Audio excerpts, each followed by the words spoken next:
Well, welcome back into 5 Sports, everybody. I'm Cam Murray. Quite an exciting weekend for West Virginia basketball on Saturday. The men's team upset number 22 Kansas at home. And yesterday on Sunday, the West Virginia women's basketball team traveled out to Iowa State and ended up taking down the 11th ranked Cyclones. Let's go out to Ames, Iowa now as Mountaineers took on the 11th ranked Iowa State Cyclones, and West Virginia would lead 40-39 at the half. And here we go in the third quarter now. Shaw to McCray for a nice bucket down low to keep the lead. 54-50 now in the game, and we see Jordan Harrison hitting a big three from the wing as the Mountaineers go up by 7. 57-50 here as time winds down in the third quarter. Check out Celie Riviere, a spin hook shot off the rim into the bucket as time winds down in the third. 64-53, and one of the best players in the country, Audie Crooks, with an and one down low. But on the other end, Sydney Woodley responds and also gets an and one here for the Mountaineers. 66-56 at this point in the game. And the Mountaineers would go on from there. Here we see a great offensive play from Jordan Harrison, driving to the paint and getting the layup to fall even through contact. And West Virginia was dominating this game late. Iowa State trying to come back, but a great steal here from Woodley, taking it up the floor as time winds down in the game. And West Virginia goes on to win 83-70 over Iowa State, taking their first, or should I say, their highest ranked win since 2018.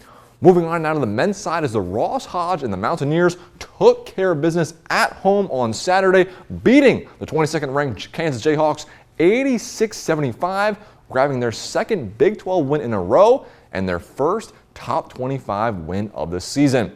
So two keys to the game from the boards and also beyond the arc. West Virginia made 11 threes compared to Kansas, who had 8. And West Virginia dominated the glass with 38 total rebounds compared to Kansas, who only got 32. Once again, Honor Huff showed why he is one of the best players in this conference, scoring 23 points with 4 threes and 7 rebounds. But how about the efforts from Harlan Obioha? The 7-footer had 11 points, 10 rebounds, that big slam dunk you just saw right there, and 2 blocks as well. West Virginia went on to win 86-75, pushing their record to 11-5 right now on the season, riding a 2-game winning streak. But they'll head and take on a tough number 7 ranked Houston on Tuesday. Let's hear now from head coach Ross Hodge and head coach Bill Self after Saturday's game. It's the combination of belief, which I think this group has always had. They've always had a ton of character, a ton of belief.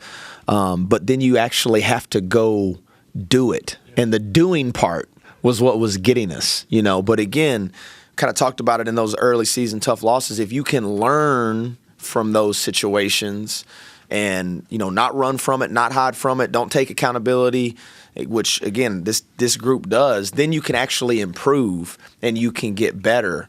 And, again, the combination of just guys stepping up, man. Like I said, you're in that moment and it's teetering and, Trey just jumps up and makes 2 monster threes and you're able to start getting foul pressure on the rim, and then you can start stringing some stops together and you get in that state of my wife's back there looking at the press conference, and she's a yoga instructor. You kind of get in that that flow state of, you're just flying around defensively. You're not having to think, but you are thinking. It's almost like a subconscious level of reacting and being aggressive and not having to be a little frozen on what's happening out there. And both groups to finish the game the other night, and then that group today, they were able to settle down. They did it with defense. And then this is college basketball. Everybody's going to go through it. Some teams that haven't gone through it are having some good fortune in why they haven't gone through it. But make no mistake what I'm saying, not an excuse. But we got good enough guys. But the margin for error isn't one that we can let teams believe that they can beat you. And we give other teams that confidence. And the next thing you know, hey, playing at home, when they get cooking, that's if we're not mentally tough enough and physically tough enough and know how to grind, then all of a sudden you look up and now you're playing from behind, and playing from behind, a lot of good things have to go right. And when you don't shoot the ball exceptionally well, sometimes it puts a little bit too much pressure on you to make plays when that's not really who we are. That's all for me on 5 Sports. I'm Cam Murray.